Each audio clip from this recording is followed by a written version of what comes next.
Assalamualaikum warahmatullahi wabarakatuh. Kita adalah kelompok 4. Kelompok 4 itu AHAI. Di sini kita akan mempresentasikan tentang hasil dari kelompok kami. Sebelum kami mempresentasikan dari hasil kelompok kami, izinkan kami memperkenalkan diri terlebih dahulu. Perkenalkan, nama teman saya. Saya Aditya Dikajoto. Saya Fauzi Ramadhani. Saya Hayul Fahmi.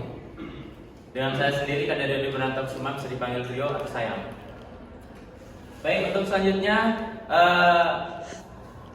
ini adalah PPT kami, analisis deskriptif data 2 dimensi dengan menggunakan scatter plot dan korelasi pada data personality arteries dis atau CAD Alizade menggunakan aplikasi RS Studio.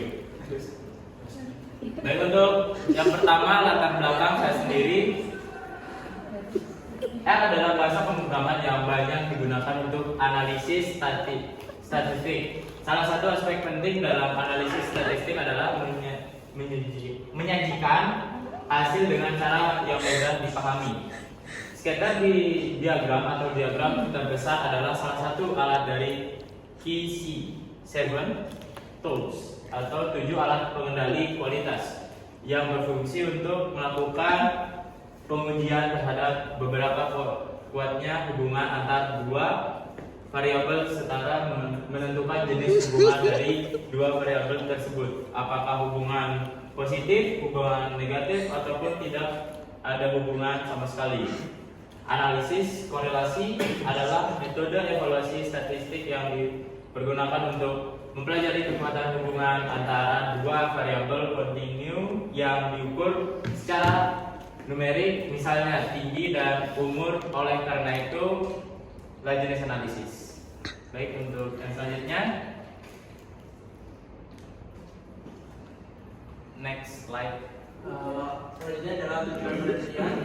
Yang pertama adalah untuk memvisualisasikan hubungan variabel dalam membuat diagram bencar atau scatter plot pada aplikasi RStudio.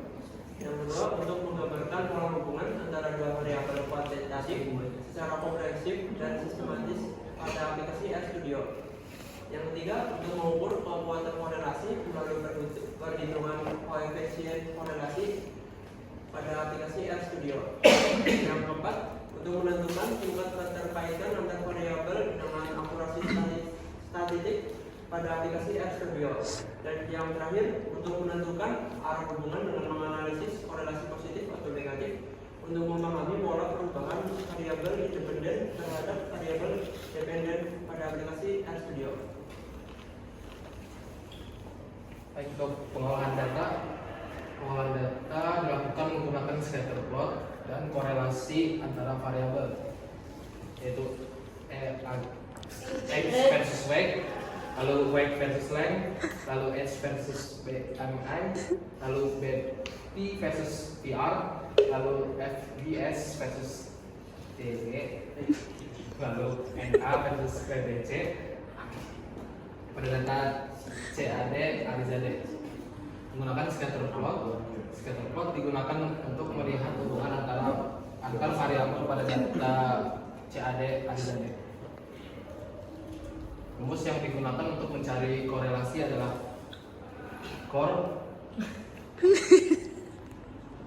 menghitung koefisien korelasi menggunakan core test, menguji asosiasi atau korelasi antara sampel berpasangan.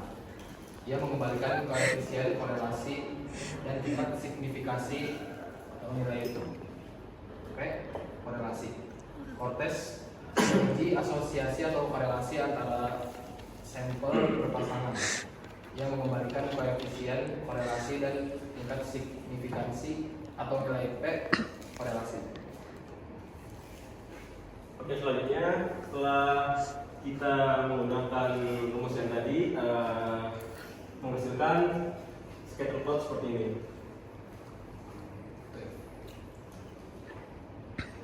Next. Untuk pembahasan data analisis, kita menemukan korelasi antara umur versus berat badan di minus 0,26. Ini menunjukkan korelasi negatif lemah, mengindikasikan bahwa usia bertambah dapat sedikit mempengaruhi penurunan berat badan. Penurunan ini mungkin disebabkan oleh perubahan metabolisme atau pola aktivitas pada usia yang lebih tua. Namun hubungan ini tidak cukup kuat untuk menjadi prediktor signifikan. Yang kedua, berat badan sepanjang dengan korelasi 0,460-314. Hubungan positif ini sedang menunjukkan bahwa berat badan dan panjang tubuh, mungkin tinggi badan atau panjang lainnya, memiliki hubungan linear yang cukup bermakna.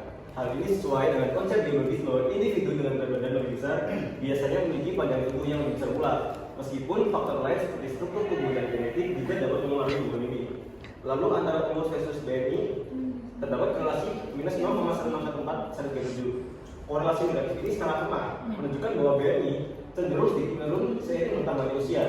Hal ini bisa terjadi karena masa otot cenderung menurun dan masa lama meningkat pada usia tua, yang dapat mengaruhi perhitungan BMI secara keseluruhan. Lalu BP atau blood pressure versus PR atau pulse rate dengan nilai korelasi 0,183/2309. Korelasi positif lain ini menunjukkan bahwa tekanan darah sedikit meningkat seiring dengan peningkatan denyut nadi. Namun hubungan ini tidak kuat, yang mungkin mengindikasikan bahwa faktor lain seperti stres, olahraga, atau kondisi kesehatan lebih mempengaruhi tekanan darah dan denyut nadi secara utama. Lalu selanjutnya ada FBS atau fasting blood sugar versus triglyceride dengan nilai korelasi 0,098/0401. Korelasi yang sangat lemah ini menunjukkan bahwa tidak ada hubungan linear yang signifikan antara kadar gula darah puasa dan trigliserida. Meskipun keduanya merupakan indikator metabolisme, hubungan lemah ini mengindikasikan bahwa regulasi gula darah dan trigliserida dipengaruhi oleh faktor lain seperti insulin, diet, dan aktivitas fisik. Lalu yang terakhir ada sodium versus blood glucose atau sel darah putih dengan nilai korelasi minus 0,0938/2598. Korelasi negatif yang hampir tidak signifikan ini menunjukkan bahwa kadar natrium dalam tubuh tidak memiliki hubungan linear yang berarti dengan jumlah sel darah putih. Keduanya cenderung dipengaruhi oleh proses fisiologis yang berbeda. Misalnya, natrium terkait dengan keseimbangan elektrolit, sementara sel darah putih mencerminkan respon imun. Jadi kesimpulannya satu korelasi terkuat ditemukan antara weight vs height menunjukkan hubungan yang cukup bermakna. Dua, korelasi paling lemah ditemukan antara NA vs WBC dan FBS vs TG menunjukkan hampir tidak ada hubungan. Yang ketiga, korelasi lainnya menunjukkan hubungan yang lemah hingga sangat lemah.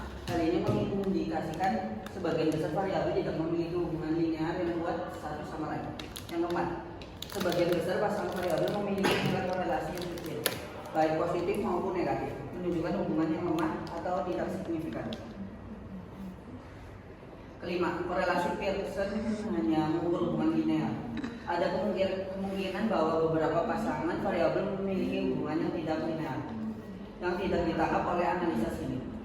Analisis ini hanya melihat hubungan antara dua variabel. Untuk pemahaman yang lebih komprehensif dapat dilakukan analisis regresi multivariat untuk melihat bagian beberapa variabel berkontribusi secara simultan terhadap variabel target. Yang terakhir, hubungan antara variabel dalam dataset ini mungkin juga dipengaruhi oleh faktor eksternal seperti kebiasaan hidup, genetik, atau kondisi medis tertentu yang tidak ditangkap dalam analisis korelasi sederhana ini.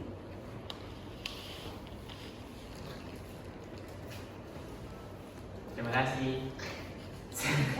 Yang bener Sekian presentasi dari kelompok kami. Mohon maaf jika ada salah kata atau perlakuan kami yang kurang baik dan kocak. Kami mohon maaf sebesar-besarnya. Kami dari kelompok 4, kami undur diri. Terima kasih. Assalamualaikum warahmatullahi wabarakatuh. Waalaikumsalam.